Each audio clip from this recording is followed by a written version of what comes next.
I self professor doctor Deepak Singh, allied science specialist. आज एक topic deal करें जॉइंट का बहुत कॉमन डिजॉर्डर्स, रूमेटिक अर्थराइटिस। देखिए, इससे पहले हम डील किए थे रूमेटॉइड अर्थराइटिस। आज हम डील कर रहे हैं रूमेटिक अर्थराइटिस। दोनों अलग अलग हैं, रूमेटॉइड अर्थराइटिस और रूमेटिक अर्थराइटिस। दोनों के बारे में थोड़ा सा बता देते हैं। सबसे पहली बात है, जैसे कि हम जानते हैं ये जॉइंट है और जॉइंट पे जहाँ मूवेबल जॉइंट होती है वहाँ पे साइनोवियल मेम्ब्रेन होती है जो कि साइनोवियल फ्लूइड का फॉर्मेशन करता है। तो इसमें क्या होता है कि जॉइंट में इन्फ्लामेशन होता है, लेकिन किसके कारण? किसी इन्फेक्शियस एंटीबॉडी के कारण। रूमेटॉइड अर्थराइटिस में दूसरी बात थी। रूमेटॉइड अर्थराइटिस में जो था, जैसे मान लीजिए यहाँ पर हम सीधे मेम्ब्रेन की बात करते हैं।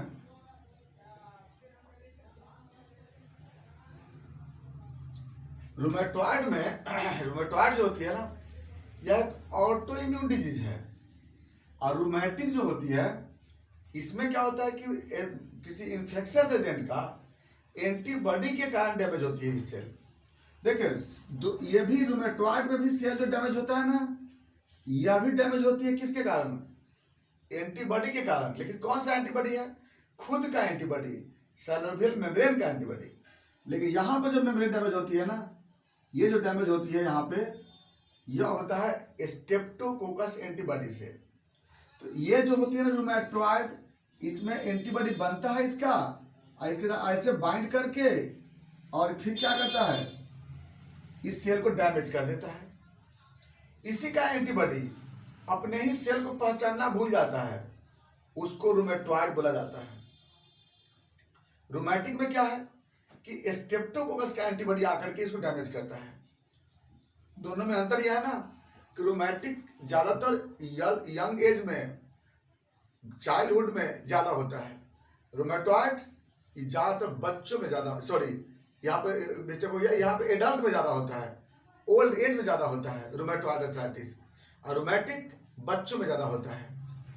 चलिए अब बात करते हैं हम लोग इसके मेन कॉज पे, कैसे कैसे होता है रूमेटिक अर्थराइटिस देख लेते हैं। देखिए, सबसे पहली बात है कि हमको मालूम है एक स्ट्रेप्टोकोकस बैक्टीरिया होती है। स्ट्रेप्टोकोकस एक बैक्टीरिया का नाम है। स्ट्रेप्टोकोकस ग्राम पॉजिटिव बैक्टीरिया होता है। स्ट्रेप्टोकोकस का एक वेराइटी है बीटा हेमोलाइटिक स्ट्रेप्टोकोकस पायोजेन।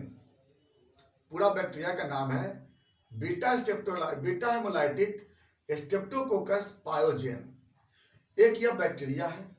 यह बैक्टीरिया नॉर्मल में हमारे ईयर में या नोज में रहता है ये, लेकिन जब भी इम्यूनिटी वीक होता है या ज़्यादा देर हम लोग भीगे रह जाते हैं, ज़्यादा बारिश में भीग जाते हैं, या किसी और भी इम्यूनिटी कारण से, कोल्ड एक्सपोजर के कारण, ये बैक्टीरिया हमारे थ्रोट में सोर थ्रोट प्रोड्यूस करता है।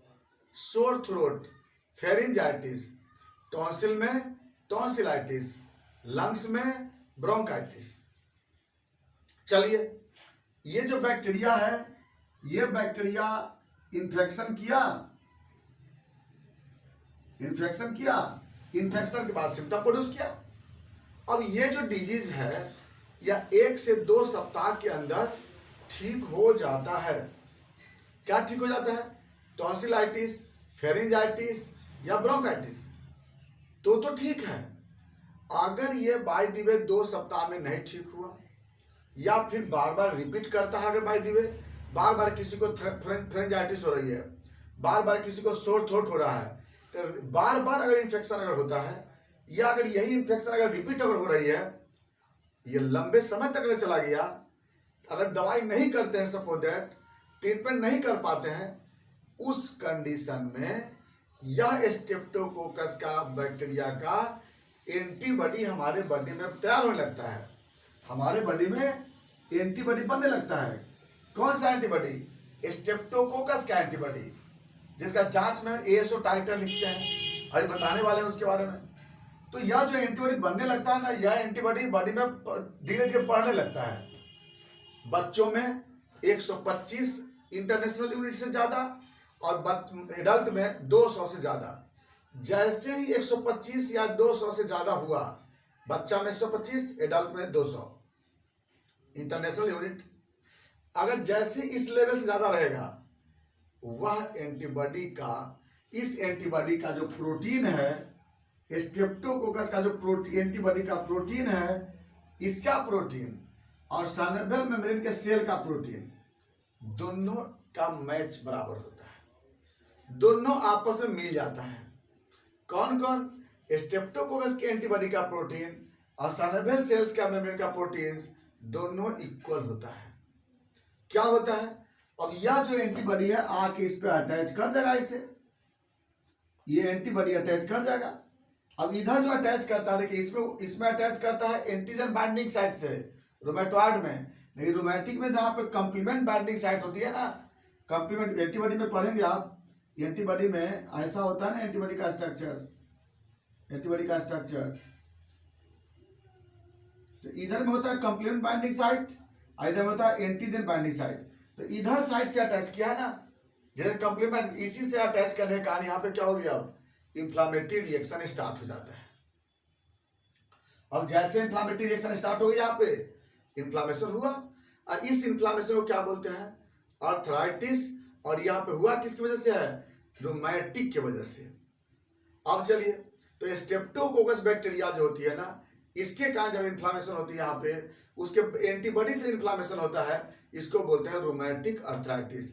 रोमेटॉइड में क्या था, साइनोवियल मेम्ब्रेन का एंटीबॉडी बनता था और इसी को इंफ्लामेशन करता था, इसको बोलते हैं रोमेटॉइड आर्थराइटिस। रोमेटॉइड आर्थराइटिस जो होती है, यह एडल्ट एज में, ओल्ड एज में ज्यादा होता है और धीरे धीरे ये डैमेज होते ही चला जाता है। इसमें डैमेज नहीं होती है जल्दी, इसमें बहुत लंबे समय के बाद, इसमें तो पहले रिएक्शन होता है इसमें।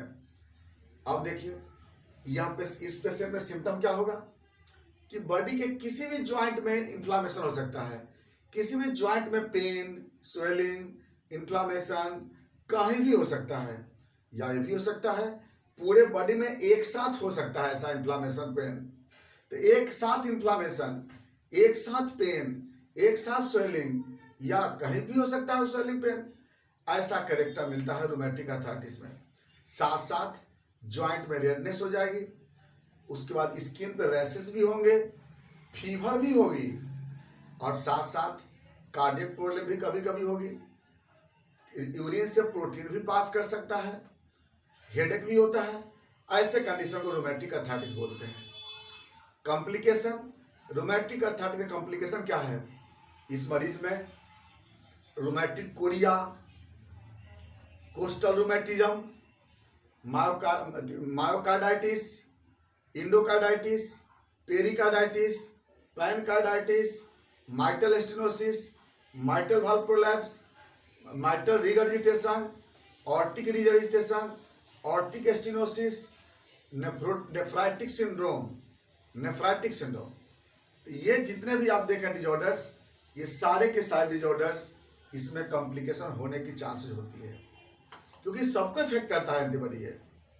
इसके बाद अब बात करते हैं इसके इन्वेस्टिगेशन पे। इसका इन्वेस्टिगेशन सबसे इंपॉर्टेंट है एएसओ टाइटर। एएसओ टाइटर करते हैं ना, एएसओ टाइटर जांच कराएंगे, इसे बढ़ा हुआ मिलेगा, इसमें रिपोर्ट में बढ़ा हुआ रहता है एएसओ टाइटर। बच्चा में तो बोले ना कि 125 से ज्यादा मिलेगा, एडल्ट में 200 से ज्यादा। और उसके बाद दूसरा जांच कराना चाहते हैं तो थ्रोट से कल्चर सेंसिटिविटी कराते हैं, थ्रोट कल्चर सेंसिटिविटी, इसमें भी बैक्टीरिया ग्रोथ मिलेगी। अगर ग्राम स्टेन करेंगे थ्रोट का, तब भी हमें स्ट्रेप्टोकोकस चेन फॉर्म का बैक्टीरिया मिलेगा, ग्राम पॉजिटिव। ये है मेरा इसका एग्जामिनेशन। अब बात करते हैं इसका, अगर हम ट्रीटमेंट करना चाहें तो क्या करेंगे। सबसे पहला मैनेजमेंट है। मैनेजमेंट सबसे पहला तो लोग बोलते हैं कोल्ड एक्सपोजर से बचना है, ठंडा पानी से बचना है, बारिश के पानी से बचना है, भीगे कपड़ा जल्दी यूज नहीं करना है ज़्यादा देर तक, और ज़्यादातर इसमें क्या है प्रॉपर ब्रोंकाइटिस, टॉन्सिलाइटिस, फेरिंजाइटिस, इसका जल्दी से जल्दी ट्रीटमेंट करा लेंगे हम लोग, है ना। वार्म वाटर अप्लाई करेंगे, वार्म वाटर से गरगलिंग करेंगे। और इसके लिए मेडिसिन, सबसे बढ़िया मेडिसिन एलोपैथी में तो पेनिड्योर चलाते हैं, पेनिसिलिन चलाते हैं, पेंटेड सर्फ चलाते हैं। होम्योपैथिक में सबसे अच्छी दवाई इसका है स्ट्रेप्टोकोक्सिनम है, लिडमपाल है, रस्टक्स है, ब्राउनिया है, लेकिन स्ट्रेप्टोकोक्सिनम सबसे बेस्ट मेडिसिन आता है इसके लिए। और प्लस बाकी सिम्टोमेटिक दवा देते हैं इसमें, जैसा पेशेंट का सिम्टम बोलता है उस तरह से हम लोग दवा चलाते हैं। ये था मेरा रूमेटिक अर्थराइटिस। अगर इसमें किसी तरह का सवाल हो आप जरूर पूछेंगे, बाकी बातें चलेंगे फिर नेक्स्ट वीडियो में। Thanks for watching.